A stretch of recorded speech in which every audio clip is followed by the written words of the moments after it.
I as well would like to address the March for Life. As been mentioned, we're dealing with the 47th anniversary of Roe v. Wade. Hopefully over 200,000 people will be here in Washington next week, and I feel bad. It's a week where we're doing our work back in the district, so I won't be able to be here for it.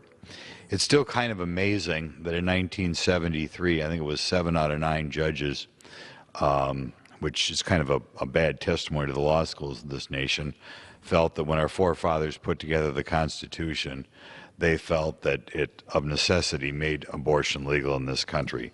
I'm sure they weren't talking about it at all at the time, and throughout much of our history, abortion has been legal in the vast majority of states. I believe at the time that Roe v. Wade came down, I believe abortion was illegal in 48 of the 50 states. If not, it was almost 48 states, and it was just an outlandish decision. Since the decision has come down, we have had over 45 million lives cut short because of abortion in this country. I mean, you think about 45 million, you think how large that is.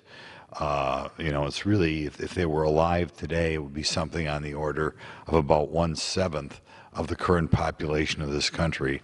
But our people have voluntarily snuffed out that many lives.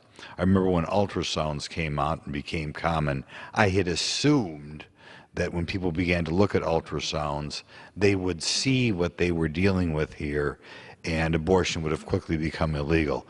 It says something about the callousness of our country and the ineffectiveness of our clergy that despite the gift of ultrasound, so unlike 60 years ago, we all know exactly what is going on, our country continues to allow this slaughter to continue.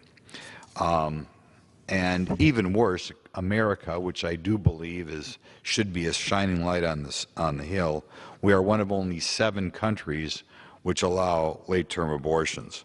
Ourselves, Singapore, Canada, Holland, Red China, Vietnam, and North Korea. Largely a pretty embarrassing set of countries to be with, and I hope all Americans stop and ponder how America still winds up in such a ridiculous list, particularly such a wealthy country and a country in which so many people have access to see exactly what's going on. As a matter of fact, recently things have even gotten worse. I'm sure my colleagues have talked about the bill recently signed into law in New York, which in essence, a goal appears to be to allow you to snuff out the life of a newborn baby right before it was born.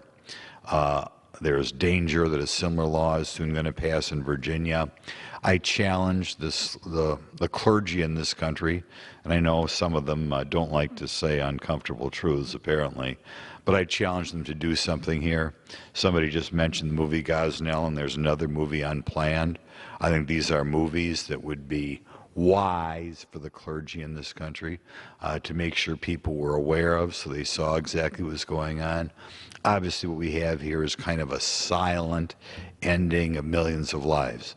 Most people do not know what's going on. It doesn't affect them on a daily basis, but it's time for the clergy and churches of this country to step up to the plate, and I wish well for all the people who are going to come from all over the country and attend the March for Life.